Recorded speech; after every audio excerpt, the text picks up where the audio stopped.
Elon Musk ആരാണെന്ന് എല്ലാവർക്കും അറിയാല്ലേ.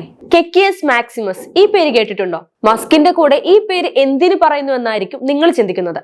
X ഉടമയും ശതകോടീശ്വരനുമായ സാക്ഷാൽ ഇലോൺ മസ്കിന്റെ എക്സ് ഹാൻഡിലിന്റെ പുതിയ പേരാണത്.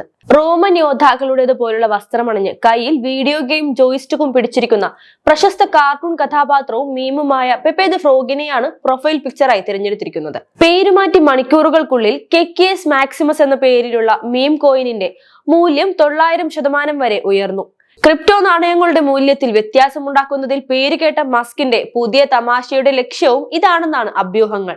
എക്സ് പ്ലാറ്റ്ഫോമിന്റെ ഉടമയാണെന്ന് കരുതി എന്തും ചെയ്യാമെന്നാണോ ധാരണയെന്നാണ് ഇലോൺ മസ്കിനോട് അദ്ദേഹത്തിന്റെ ആരാധക വൃന്ദം ചോദിക്കുന്നത്. പേരുമാറ്റത്തിന് പിന്നിലെ കാരണം അദ്ദേഹം ഇതുവരെ വ്യക്തമാക്കിയിട്ടില്ല. അതുകൊണ്ട് തന്നെ പലരും സ്വയം അതിനുള്ള റീസൺ കണ്ടുപിടിക്കുന്നുണ്ട്. വെള്ളക്കാരാണ് ഏറ്റവും മികച്ചവരെന്ന് കണക്കാക്കുന്ന മനസ്ഥിതിയുമായും ഇതുമായി ബന്ധപ്പെട്ട് പ്രചരിക്കുന്ന ഓൺലൈൻ വിദ്വേഷവുമായും ബന്ധമുള്ളതാണ് കെക്ക് എന്ന പദമെന്ന് ചിലർ ചൂണ്ടിക്കാട്ടുന്നു.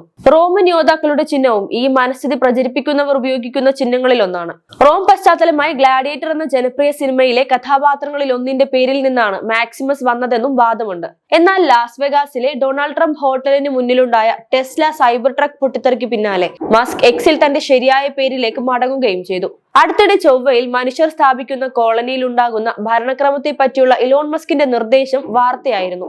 ഭൂമിയിലുള്ള ഭരണക്രമം തന്നെയാകുമോ ചൊവ്വയിലും ഉണ്ടാകുക എന്ന ഒരാളുടെ ചോദ്യത്തിന് മറുപടി പറയുകയായിരുന്നു മസ്ക്. ചുവന്ന ഗ്രഹമെന്ന് വിശേഷിപ്പിക്കപ്പെടുന്ന ചൊവ്വയിൽ പ്രത്യക്ഷ ജനാധിപത്യമാണ് ഉണ്ടാകേണ്ടതെന്നും തിരഞ്ഞെടുക്കപ്പെട്ട പ്രതിനിധികൾക്ക് പകരം അവിടെ ജീവിക്കുന്നവർ ഓരോരുത്തരുമായിരിക്കും തീരുമാനങ്ങൾ എടുക്കുന്നതെന്നും മസ്ക് ചൂണ്ടിക്കാട്ടുന്നു. എക്സിലൂടെയാണ് മസ്ക് ഇക്കാര്യം പങ്കുവച്ചത്.